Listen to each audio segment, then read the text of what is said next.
Waziri Mkuu Mwigulu Lameck Nchemba yupo katika ziara ambayo amekuwa akizunguka katika mikoa mbalimbali nchini, na lengo kubwa ikiwa ni kuweza kuzindua baadhi ya miradi, lakini pia kufanya ufuatiliaji na kujua maendeleo yake kwa kipindi cha hivi sasa. Na miongoni mwa kitu ambacho kimekuwa kikivutia watu wengi zaidi ni namna ambavyo amekuwa akitoa nafasi kwa upande wa wananchi na kuweza kuuliza maswali na kutoa kero zao ili pia ziweze kufanyiwa utatuzi. Na kero nyingi zaidi ambazo zimekuwa zikitolewa ni zile ambazo viongozi wa eneo husika wamekuwa wakipata changamoto kidogo au wameshindwa kuzifanyia utatuzi, kuanzia kwenye ngazi ya halmashauri, wilaya, lakini pia ofisi ya mkuu wa mkoa, bila kusahau pia idara tofauti tofauti kwenye upande wa halmashauri. Sasa wakati huu yupo Rukwa, Sumbawanga, na alikuwa akitokea Katavi.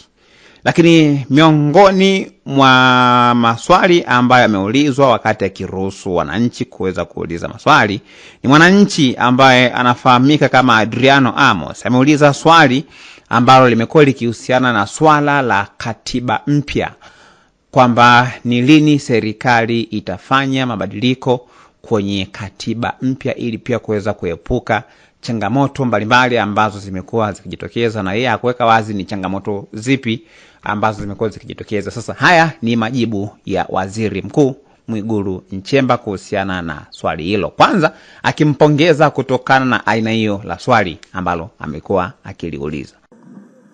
Kwa jina naitwa Adriano Amos, mimi ni mfipa kutoka Rukwa.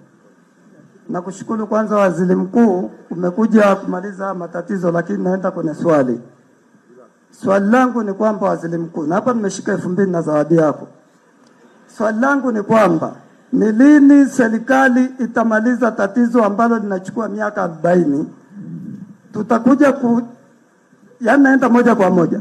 Lini serikali itamaliza swala la kuunda katiba mpya na tume huru ya uchaguzi ili tupunguze haya matatizo yanayotukabili kila siku? Mheshimiwa, samani, najua kesho naweza nikamkia kuzimu, lakini swali langu ndio hilo.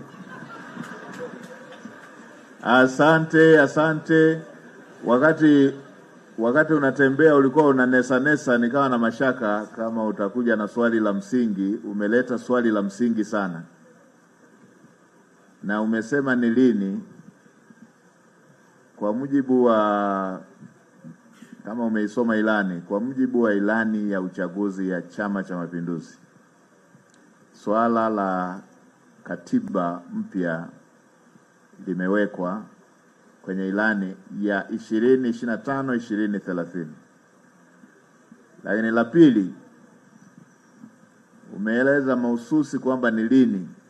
Kwa umahususi huo, kwa mwongozo ambao umetolewa na Mheshimiwa Rais wakati anazindua Bunge, mtiririko uliowekwa, mmoja ulikuwa ni wa tume ambayo inaendelea na kazi, na nadhani inamaliza in 2 weeks, wiki 2 zijazo itakuwa imemaliza kazi kwa kazi ambayo ilishatolewa.